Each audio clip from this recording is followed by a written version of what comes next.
সে মাটি আমার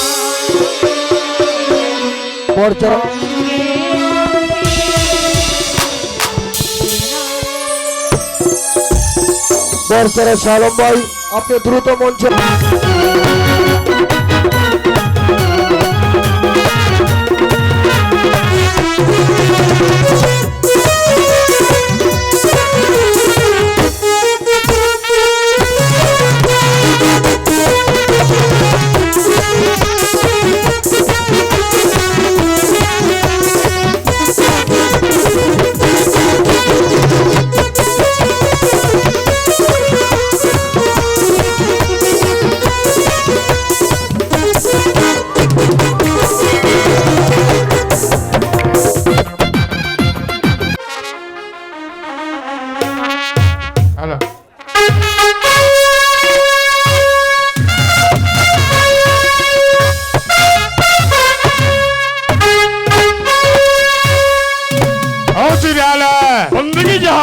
সুখে আছে কি আমার এই নিরাজপুরের লক্ষ কোটি প্রজা সাধারণ? জনাব, আমি আপনার নিরাজপুর রাজ্যের আনাচে কানাচে ঘুরে বেড়িয়ে দেখেছি। যেখানে খাদ্যের প্রয়োজন সেখানে দিয়েছি খাদ্য, যেখানে বস্ত্রের প্রয়োজন সেখানে দিয়েছি বস্ত্র, যেখানে ঔষধের প্রয়োজন সেখানে দিয়েছি ঔষধ। আর আপনার নিরাজপুর রাজ্যের প্রজা সাধারণ সুখ শান্তিতে দিন যাপন করছে, আর আপনার জয় গান গাইছে। শুনে সত্যি আজ আমি আনন্দিত, কিন্তু রাজকার্য পরিচালনা করতে করতে আজ আমি বড্ড ক্লান্ত পড়েছি। তাই তো ভাবছি আমি কিছুদিনের জন্য হরিণ শিকার করতে যাব। জনাব, আপনি হরিণ শিকারে যাত্রা করবেন সে তো অত্যন্ত আনন্দের কথা, যাব না। কিন্তু আপনি হরিণ শিকারে গেলে পরে আপনার এই বিশাল নিরাজপুর রাজ্যটা কে পরিচালনা করবে? আমি যতদিন পর্যন্ত শিকার থেকে ফিরে না আসবো ততদিন পর্যন্ত আমার এই প্রতিনিধি স্বরূপ এই বিশাল নিরাজপুর রাজ্যটাকে আপনাকে যে পরিচালনা করতে হবে। জনাব, আমি কি পারবো এই গুরু দায়িত্ব পালন করতে? আমার বিশ্বাস আমার এই অবর্তমানে আপনি পারবেন এই নিরাজপুর রাজ্যটাকে সুন্দর এবং সুস্থভাবে পরিচালনা করতে। জনাব, আপনি যদি আমার উপর এতটুকু বিশ্বাস রাখেন তখন আমি ওই নিরাজপুর রাজ্যের প্রজা সাধারণের সঙ্গে আপনাকে আমি কথা দিচ্ছি, প্রয়োজন হলে এই উজিরে আলার নিজের জীবনটা উৎসর্গ করে দেবে, তবু আপনার মান মর্যাদা অক্ষুণ্ণ রাখতে যাব না। সত্যি আজ আমি আনন্দিত উজিরে আলা। আপনি আর বিলম্ব না করে এই মুহূর্তে আপনি আমার শিকারের আয়োজন করো। আমি তাই করছি, যাব না।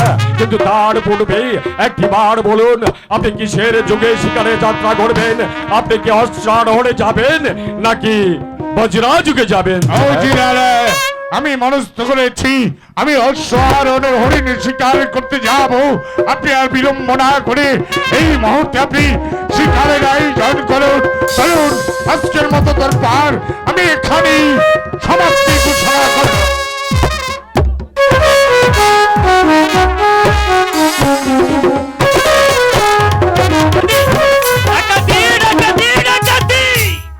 জীবনে অনেক ডাকাতি করেছি, অনেক পাপ কাজ করেছি, কিন্তু না, ডাকাতি আর করবো না।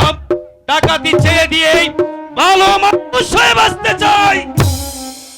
ডাকাতি করে কি পেয়েছি? মানুষের অবজ্ঞা, মানুষের ঘৃণা আর মানুষের তুতু। তাই তো মনস্থির করেছি ডাকাতি ছেড়ে দিয়ে নিরুদ্দেশ হয়ে যাব। না, হয়তো যদি সর্দার এসে পড়ে তাহলে যে আমার যাওয়ার হবে না।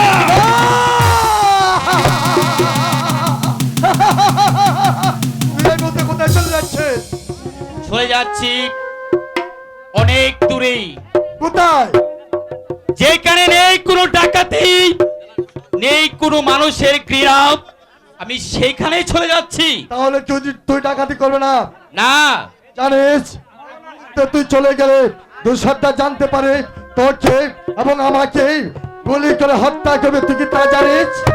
আমি মৃত্যুর ভয় করি না, তাই তো আমি এখান থেকে চলে যাব। আমি তাকে তো এখান থেকে যেতে পারবে না, তাহলে তুমি কি করতে চাও? প্রয়োজন হলে যুদ্ধ করবো। তুমি হয়তো ভুলে গেছো, তুমিও ডাকাত, আমিও ডাকাত। তুমি অস্ত্র চালানি শিখেছো, আর আমি অস্ত্র চালানি শিখেছি। অতএব অস্ত্র থাকতে আমার ভয় কিসে?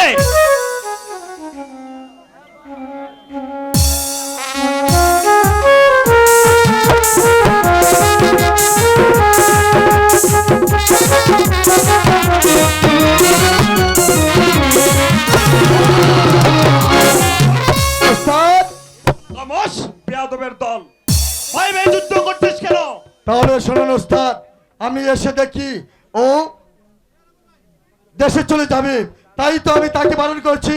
সে বলছে ও চলে যাবে, তাই বলছি তুই চলে গেলে আমার হাতে অস্ত্র থাকা পর্যন্ত তুই এখান থেকে চলে যেতে পারবে না। লালুয়া, সর্দার, গতকাল যে ব্যাংক ডাকাতি করেছিস আর একটি টাকাও তুই আমার খাতায় জমা দিসনি কেন? সর্দার, জীবনে অনেক ডাকাতি করেছি, তাই আমি ভাবছি এতগুলো টাকা একসাথে পেয়ে আমি সর্দারকে দেব না। সর্দারকে না দিয়ে আমি এই টাকা নিয়ে চলে যাব অনেক অনেক দূরে।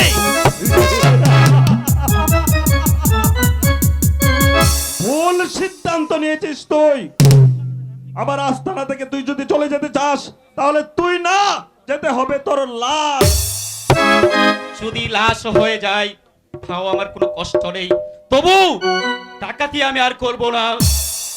চলে যাবি? হ্যাঁ সর্দার, বেশ, যা হ্যাঁ সর্দার, আমি চলে যাব। যা।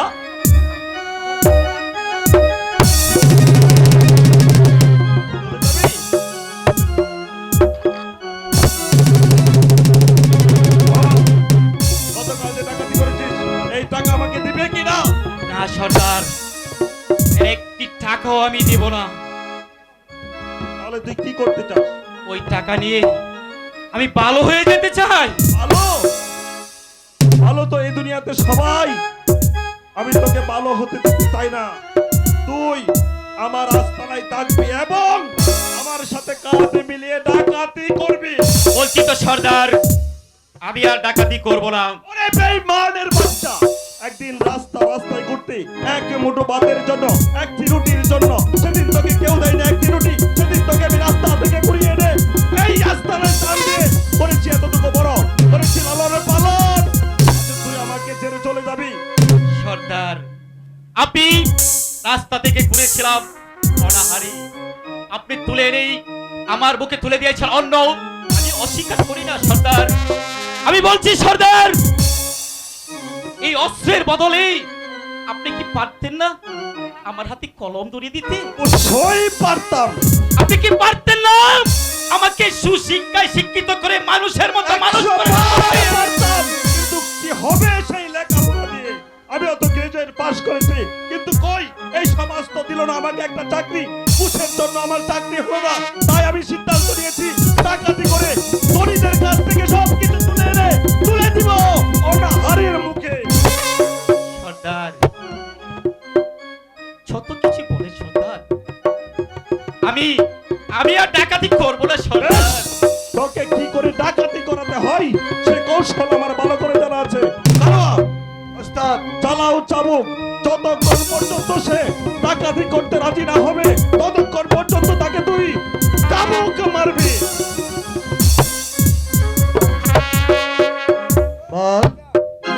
বল রাজি কিনা?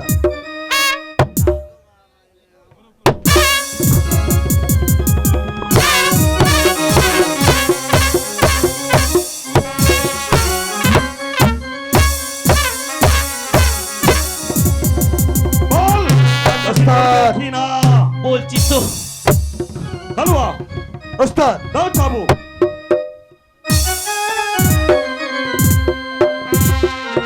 সেই ছোটবেলা থেকে তোকে রাস্তা থেকে ঘুরিয়ে এনে আমি লালন পালন করেছি, সেই দরদ দিয়ে তোকে বলছি, ভালোই বলছি ডাকাতি করতে রাজি হয়ে যা।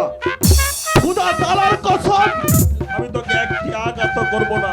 বল, বলছি তো ডাকাতি সর্দার। করবে কিনা? না সর্দার,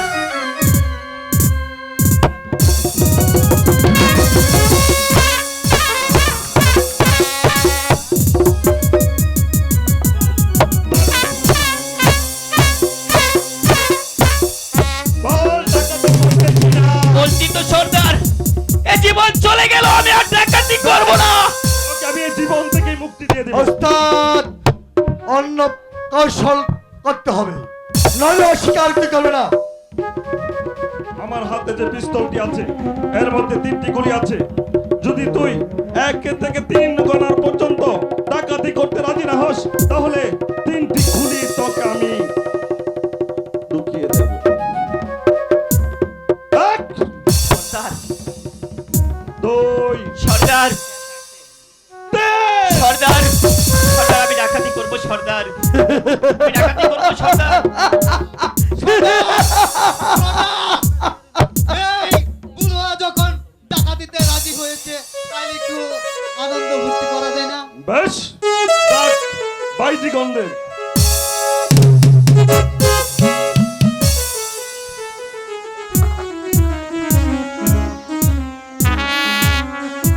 এই তো সর্দার,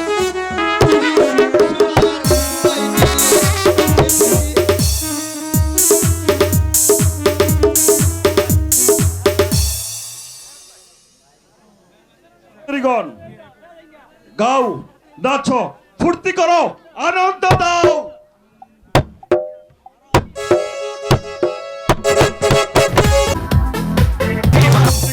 তোমাদের যা খুশি নিয়ে যাও। উস্তাদ রাগ করলেন না উস্তাদ, দেখে মনটা দরপুর হয়ে গেছে। কেউ কি বলতে পারবি আজ কি কোনো খবর আছে কিনা? হ্যাঁ উস্তাদ, বলতে পারবো। এই তো বাদশাহ একাব্বর ওইদিকে হরিণ শিকারে যাত্রা করবে। বাচ্চা খাবো। সর্দার, বাচ্চা কাপড়ের নাম শুনে আপনি হঠাৎ চমকে উঠলেন কেন সর্দার? আজ সেই কথা, আজ থেকে 25 বছর পূর্বে আমাদের দেশে দিয়েছিল দুর্ভিক্ষের দেখা, ফসলের বাদ বন্যার পানিতে তলিয়ে গিয়েছিল। সেদিন সেদিন বাচ্চা একাব্বর আমাদের এই রাজ্যের একটি গরিব প্রজাকে সে সহযোগিতা না করে তাদেরকে মেরেছে চাবুকের পর চাবুক। সেদিন আমার পিতা গিয়েছিল সাহায্য চাইতে, কিন্তু সাহায্য না দিয়ে আমার পিতাকে নির্মম ভাবে পিটিয়ে হত্যা করেছে। আর সেদিন থেকে আমি প্রতিজ্ঞা করেছি ডাকাত হয়ে একদিন একাব্বর বাদশার কাছ থেকে সবকিছু লুটে নিয়ে তুলে দিব এই গরিবের মুখে। আর তাই তো আজ বাদশা একাব্বরকে এই জঙ্গলে আটকে তার সাথে যা কিছু আছে সবকিছু রেখে দিয়ে তুলে দিব এই গরিবের কাছে। ঠিক আছে ওস্তাদ, তাহলে আমরা এখানে অপেক্ষা করবো না। এই মুহূর্তে আমরা ওই জঙ্গলে ঢুকে আমরা আত্মগোপন করে থাকবো। যেই মাত্র ওই এক এক করে বাসায় মানে ঢুকবেই, সাথে সাথে এক এক করে বাসাকে অ্যাটাক করে তার কাছে যা কিছু পাবো সব কিছু আমরা লুট করে গরিবের বাড়িতে ফেলে দেবো। তাহলে চলো। চলুন সর্দার। চলুন উস্তাদ।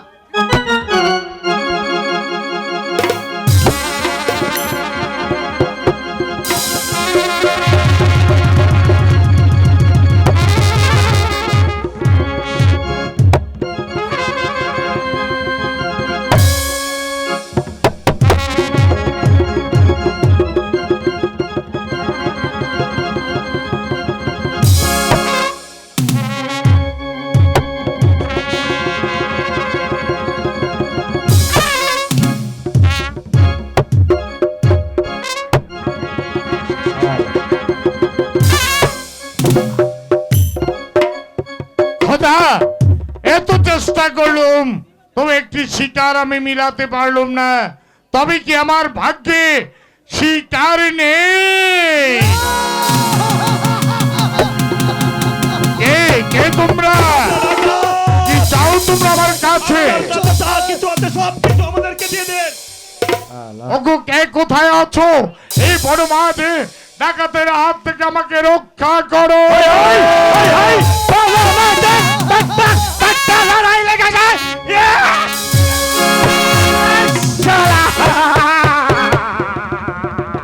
জঙ্গলিরাজ, আজ পর্যন্ত এই জঙ্গলে তোমার কোনো কাজে আমরা বাধা হয়ে দাঁড়াইনি। আজ তুমি আমাদের कुत्ते का बच्चा डाको लोग हम एक बॉलर राजा और तुम डाको लोग मेरा साथ लड़ाई था বেশ, তাই হবে।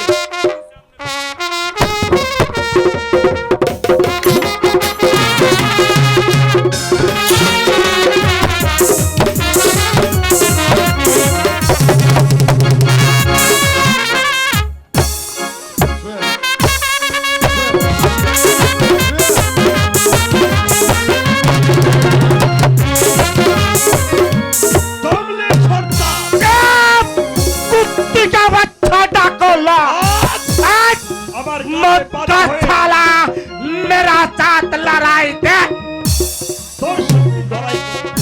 আমার কাজে বাধা দিয়ে যে শত্রুতা আজ তুই করলি, মনে রাখিস একদিন এই প্রতিশোধ আমি নেবই। चक चक चक आई कुत्ते का बच्चा करेगा तो बाप का नाम भूलेगा ना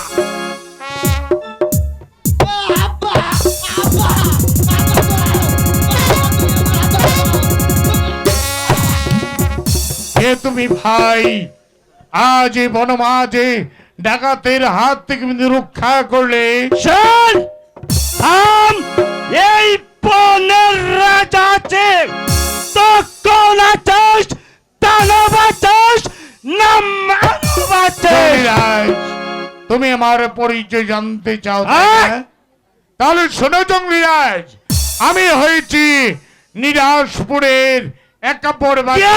बात बोलेगा तो निराशपुर का एक पर बच्चा चेस्ट हमार मोदी बचेश ले ले रे मनित एक जंगली सत्तारे জঙ্গলিরাজ, এই বনমাঝে আজ আমি রিক্ত, আজ আমি নিঃস্ব। আজ তুমি ডাকাতের হাত থেকে তুমি আমাকে রক্ষা করে যে উপকার তুমি করেছো, এই তো ভাবছি আমি তোমাকে কি পুরস্কৃত করতে পারি। सुन राजा हम गरीब आदमी अच्छे कभी जंगल में शिकार करेगा हम थोड़ा माथे तो पोकर करियाली रे राजा জঙ্গলিরাজ, তাই তো এই জরির জামা আমি তোমাকে পুরস্কার স্বরূপ দান করতে চাই। सुन राजा हम तो गरीब आदमी तो वो चामा दे हम लोग की करबे रे राजा জঙ্গলিরাজ, এই জরির জামা তুমি তোমার কাছে রেখে দাও, একদিন নিশ্চয়ই কাজে আসবে। देख राजा हम लोग सदरे गान करियाली ले শুধু তাই নয় জঙ্গলিরাজ, ওই চেয়ে দেখো ওখানে বাঁধা আছে আমার উড়িয়াবাজ ঘোড়া।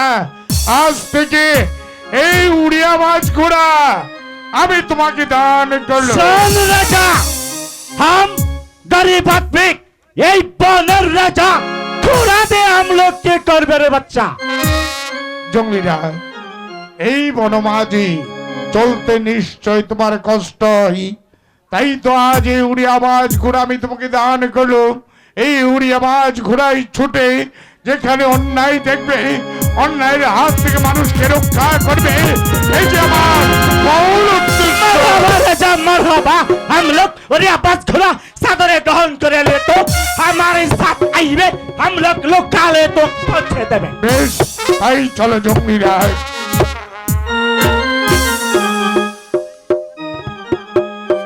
अरे राजा सामान्य प्रकार विनिमय तू हमाके और आवाज खुला जोरी जमा दान करिया ले ये बच्चा এই জঙ্গলি সর্দার মালিকের নাম নিয়ে বলছে তো তোমার আওলাদকে যদি কেন দেন আমার এই বড় মাঝে বিপদে পড়িস তাহলে এই জঙ্গলি সর্দার তোমাকে জান দিয়ে উত্তর করিয়াল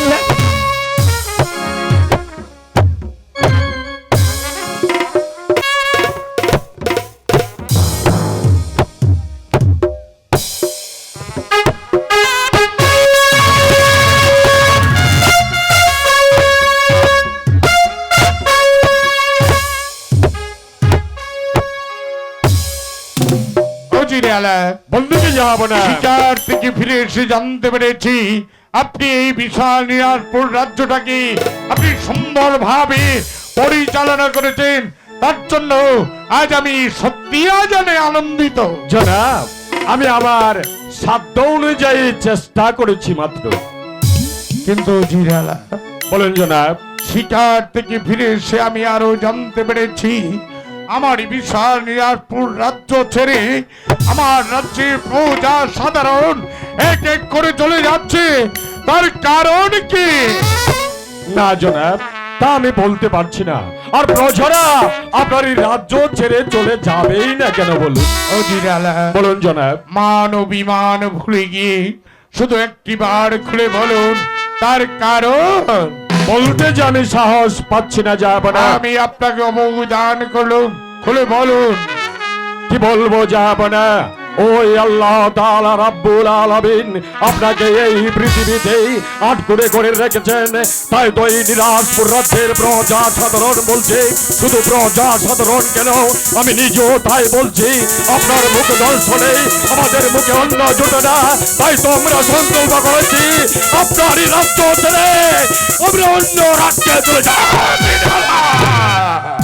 আমার অন্যে প্রতিপালিত হয়ে আমার এই রাজ দরবারে দাঁড়িয়ে এই কথা বলার সাহস আপনি কোথায় পেয়েছেন? যান, এই মুহূর্তে এই রাজ দরবার থেকে বেরিয়ে যান। বেশ, তবে তাই যাচ্ছি, যাব না তাই যাচ্ছি। তবে যাবার বেলা শুধু এইটুকু বলে যাচ্ছি, আজ যেমনি ভাবে অপমান করে আপনি আমাকে প্রকাশ্য রাজ দরবার থেকে তাড়িয়ে দিয়েছেন, মনে রাখবেন এমন একদিন আসবে সেদিন আমারই সম্মুখে দাঁড়িয়ে দু চোখের পানিতে মুখ ভাসালেও এই উজিরিয়ালা আপনার দিকে সেদিন ফিরেও তাকাবে না। জানি অন্যায় ভাবে উজির সাহেবকে আমি রাজ দরবার থেকে দূর করে তাড়িয়ে দিয়েছি, কিন্তু কেন তাকে আজ আমি তাড়িয়ে দিয়েছি? মেহেরবান খোদা তাআলা আমাকে টাকা পয়সা ধন দৌলত কোনো কিছুর অভাব রাখিনি, মাত্র একটি সন্তান আমাকে দেয়নি বলে এই পৃথিবীর বুকে আমি হাটকর নামে পরিচিত। তাই তো আমার মুখ শুনে লাখ মানুষের মুখ অন্ন ছুটে না, তাহলে কি হবে? এই পৃথিবীর বুকে বেঁচে থেকে আমি ভাবতে চাই না এই জীবন আমি চিরতরে শেষ করে যাব।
পুরুষ ঠিক বলেছে।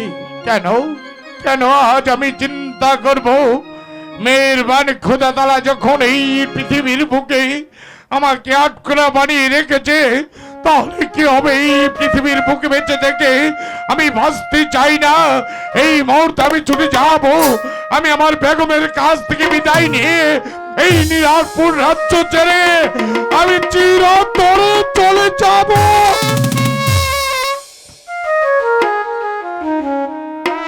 না, এই মুহূর্তে যদি আমি বেগমের কাছে যাই, তাহলে হয়তো সে এই রাজ দরবার ছেড়ে আমাকে হয়তো চলে যেতে দেবে না। তাই তো আমি রাজ দরবার থেকে এই নিরাজপুর রাজ্য ছেড়ে চিরদিনের মতো আমি চলে যাব।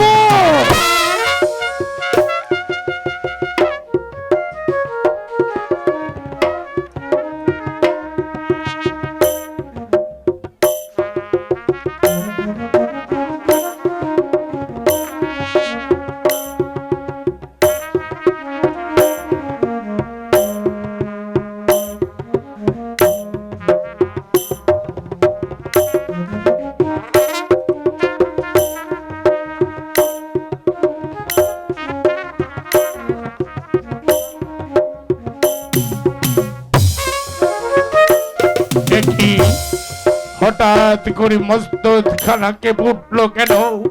পিতা, পিতা গো, তোমার দেওয়া এই সিংহাসনের মান মর্যাদা আমি ধরে রাখতে পারিনি পিতা। তুমি আমাকে ক্ষমা করো পিতা, তুমি আমাকে ক্ষমা করো। এই নিরাজপুরের প্রজা সাধারণ তোমাদের ছেড়ে, তোমাদের হতভাগ্য কাপড় বাদশা চিরদিনের মতো চলে যাচ্ছে।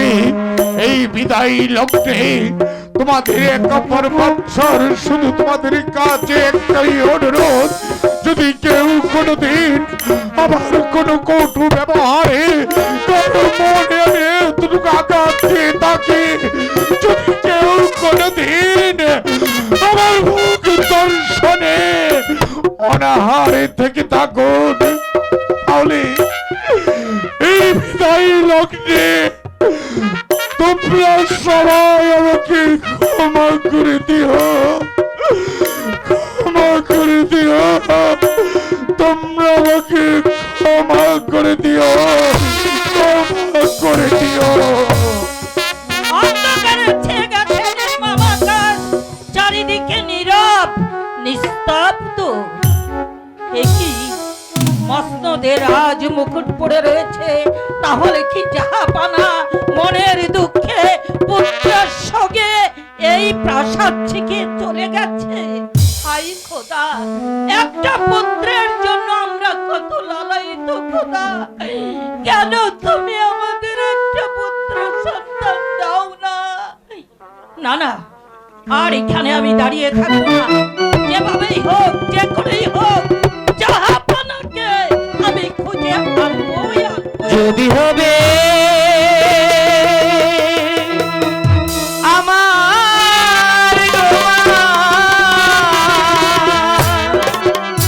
মুছো গো মা নয়ন ধারা, যদি হবে